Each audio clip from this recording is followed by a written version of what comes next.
Welcome back, guys. Got another season preview. Yes, we're a couple of days late, but this time it's for the mighty Manly Sea Eagles, and kind enough to have Lorenzo from the Manly Ringer Sea Eagles reports page, post daily videos and pictures and posts all about Manly and everything that's happening with the club. He's a passionate fan, so it's good to have him on and just provide us with some thoughts about what's going to happen with the club this year and where he thinks it's going. Lorenzo, I'll let you quickly just explain, get everyone who comes on to explain what made you a Manly fan, how long you've been a Manly fan for, and just a little bit about your page. Yeah, thanks for having me on. Thanks for having me on, mate. Yeah, look, I think I've been a Manly supporter probably since 2010 because 2010 is mainly the year I started getting to footy and all that. I've always loved Manly. I mean, from family background and all that, they've always been Manly supporters. So obviously influenced me to be a Manly supporter. I mean, my mum was a Manly supporter. My dad was a Bulldog supporter. So I kind of had two clubs to pick from there. But obviously got convinced to go for Manly. And yeah, I love the club and yeah, obviously, I liked a lot of the players back then too, like Stewart and the Stewart brothers, Cherry Evans, Jamie Lyon, Mad Eyes, and all those sort of great players who left a legacy of Manly. They're all players I've really admired for Manly, and yeah, that's mainly the start. That's mainly the start right there of how I became a Manly supporter. Well, that's brilliant, and obviously it's been in the family, which I love to hear because I'm the same with the team I support. What about this season? Yeah. Obviously, we're a game deep, so I don't want to focus too much on that game yet. But you looked at the roster. Who was your best signing for this year? We've made a couple of signings this year, and I'd say the best one is probably Foz, Kieran Foran. I think having him back at the club is obviously a really good recruit right there.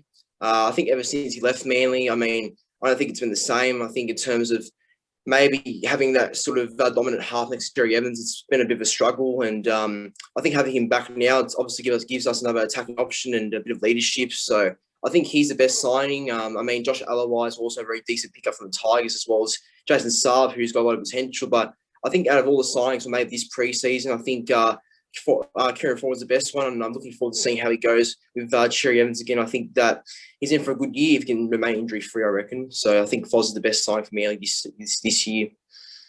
Sort of like the favourite son returning. It's been that sort of storyline for Foran, and you're hoping to rekindle that flame that Foran and Cherry Evans once had together. Obviously had a lot of success at the club, and Foran went on to try and build something else elsewhere, and it didn't work for whatever reason. I've mentioned also, and I want to get your thoughts on him, Andrew Davey, which obviously came from Parramatta. I really like him. He's an underrated player. He's a workhorse, and he's one of those no-frills players that just goes about his business, doesn't get the massive raps, but he'll do a job for you guys. And any talk about him in the off-season? I know he's getting a start this week, but I think he's going to be really pushing all year for that starting spot. Yeah, well, I think before he signed with Manly, I didn't really know much about him. So, but all I knew about him was he used to be a carpenter. Obviously, wanted to make a dream of playing NRL one day in first grade. And, I knew he was pretty decent at Parramatta. I knew that he was kind of forcing Shaun Lane to the bench at one game, I think against Tigers. Correct me if I'm wrong. But, look, I think Davey, he seems solid. I mean, he's obviously one of the oldest sort of rookies, but I think he's definitely solid. I think in the trial match against the Tigers, he impressed. I think that, obviously got smashed 52-18, which is pretty bad. But, I think he was one of the only players that were kind of showing a bit of heart out there. I think his runs, he has some strong carries, I reckon, in him. And defensively, he doesn't seem too bad. So I think he's an underrated sort of player. I think that he's got a lot to give. And I think he's just another good old head to have at the club. I think his leadership and will be pretty good for the Manly club. And just some recent interviews actually I've seen from him. He seems to be a good speaker, and I think that having him at the club, I think it's going to be a good thing, hopefully. So I'm looking forward to seeing how he goes down the track with Manly. He plays every game like it's his last, which is a good thing for a player to do. And they've got some signings there, but what about your biggest loss from last season? Who's someone you look at and you go, I really wish he was still on board for this year? Yeah, I think it's kind of a no-brainer, this one. I think it's Adam Fitzgerald-Blake. I mean, obviously it's a good pickup for the Warriors, but a very bad loss to Manly. I think when I saw the news he left Manly, I was really devastated.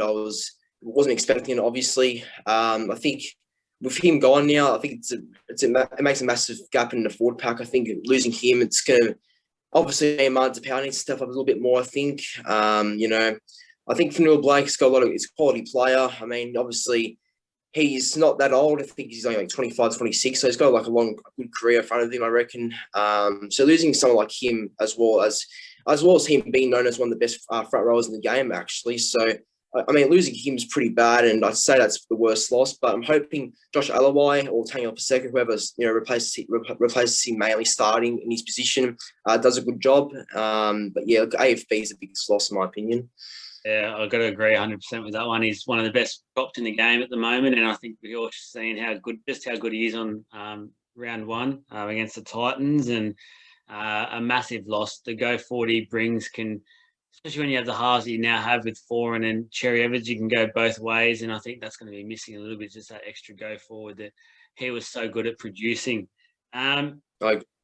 What about your key reason for success this year? What's something you look at an area of the game or of the team and you think that's the exact reason why we'll have a good year? I think there's a couple. I think, in terms of the forward pack, I mean, we've got Jake Trbojevic, we've got Curtis Sironen, Martin Tapau. I mean, Jack Zeska or Andrew Davey, whoever's starting that back row other position replacing Thompson, I think will do a good job. I think our forward pack's pretty solid. I think our forward pack's good enough to kind of compete with some other teams. I'd say the main one, though, is probably the halves. I mean, Foran and Cherry Evans, obviously two proven halves, proven winners, actually, because won the premiership back in 2011, obviously, and have played a bunch of footy together, including finals football, etc. So I'd say that's another strong part, having them two back together, two reliable halves who obviously are considered leaders as well. So I'd say that's not one strong part. And another one probably is maybe just the speed in the back line now. Obviously, the club has invested a bit of speed. I mean, Jason Saab obviously has a good foot to him in terms of speed. I think that he'd be, the next best, hopefully the next best winger for us. I think, on their day, Dylan Walker and Moses Sully, both skillful centres. I think they're pretty much a potentially really good centre combination if they can get it right, be consistent. So I'd say there's some strengths in Manly heading to this year, just a matter of maybe injuries and hopefully they don't intercept it and, and all that. But look, I think Manly have a good enough team to do some good things. I think that, the team isn't that bad as what some people say. So, I'd say that's some of the strengths right there, actually. Yeah, I think you've nailed it. I think the biggest thing is that you've got people there that have been involved with the club in previous years when it was successful. So your halves, obviously. A big one is Desi as well. Desi's back there and really putting his stamp on this team now. And that's the combination you sort of need. You need Manly players at Manly. I think that's a big thing that club sort of missed over a couple of years where it sort of disappeared. But having Manly players at that club is exactly what that club needs moving forward. What about a biggest concern? I know there's been a couple of shock results to start the year with in the trial and then round one, but what's an area of that you look at and you're quite concerned about for this year? Well, there's two for mine. I'd say maybe in terms of positions, like the hooker position, I think that's one concern. I think Lachlan Croker and Cade Cuss don't cut it. I mean, they're both pretty solid. I think they can both fill in pretty well. I mean, in terms of if they have to play or not, but they're not really hookers. They're mainly halves, and it's not the easiest job making a half turn to a hooker. So I'd say maybe the hooker position is a little bit weak as well. I mean, obviously Manasi Finer out, you've got to rely on Cade Cuss and Lachlan Croker for most of the year. But I know we just signed Carl Lawton today, but he won't be available to mid-year, like round 12 or round 10. So I'll go away a couple of rounds until he's back. But yeah, look, the depth in the hooker position obviously isn't that great. I think, that's one concern positionally for Manly. But in terms of playing and performance, I'd say maybe discipline. I think the discipline's not that good. I think, going back off last year, I think Manly's gave away one of the most 6 gens. Obviously, for the middle, we're just the discipline obviously is a little bit of concern, and hopefully Des can pick up on it sooner than later. I think I think the discipline part is easy to fix and attitude and all that, but I think it's a concern still right now, and hopefully that gets fixed soon. But I think there's not many issues at Manly. Maybe consistency is another one, but I'd say that we're not, too bad in terms of weaknesses and all that. So I'd say that's some of the ones I can really think of. A quick one that you mentioned. You mentioned the Carl Lawton signing. Now, I'm a little bit confused by it because, for what I believe, it's a 2-year deal, Yeah. and he's injured for half this year.